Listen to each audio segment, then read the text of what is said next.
नमस्कार, DT news मराठीच्या या प्राईम टाईम बुलेटिनमध्ये आपलं सगळ्यांचं पुन्हा एकदा मनपूर्वक स्वागत आहे। मी आहे विलास झाडे।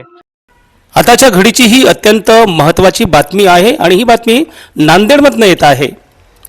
नांदेडमध्ये काल शिवसेना शिंदे गटाचे प्रवक्ते म्हणून सुशील कुमार चव्हाण यांची निवड करण्यात आलेली आहे। उत्तरचे शिवसेना आमदार बालाजीराव कल्याणकर यांच्या हस्ते त्यांना काल प्रवक्ता म्हणून नियुक्तीपत्र देण्यात आलं। यावेळेस शिवसेनेचे सर्व पदाधिकारी या सोहळ्याला उपस्थित होते। आपण आता सुशील कुमार चव्हाण यांच्याकडे जाऊया।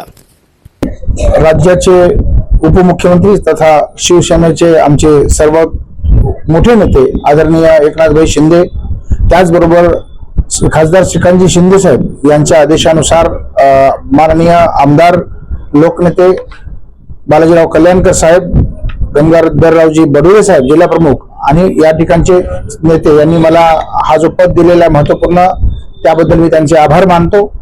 शिवसेनेचा जो हा जिल्हा प्रवक्ता पदाचा मला जो त्यांनी भार दिलेला आहे, मी 100% पक्षाची भूमिका अतिशय चांगल्या प्रकारे पक्षाला अपेक्षित अशी भूमिका मी या ठिकाणी मांडण्याचा पूर्ण माझा मानस राहील, माझा पूर्ण प्रयत्न राहील। मी माननीय आमदार साहेबांना सांगू इच्छितो, जी जबाबदारी आपण मला दिलेला आहात ती जबाबदारी मी पूर्णपणे अतिशय चांगल्या प्रमाणे रोखठोक प्रमाणे ही आपल्या जिल्ह्यामार्फत मी मीडियाला देईल आणि मला हा जो पद दिलेला आहे त्याच्याबद्दल मी त्यांचा आभार मानतो।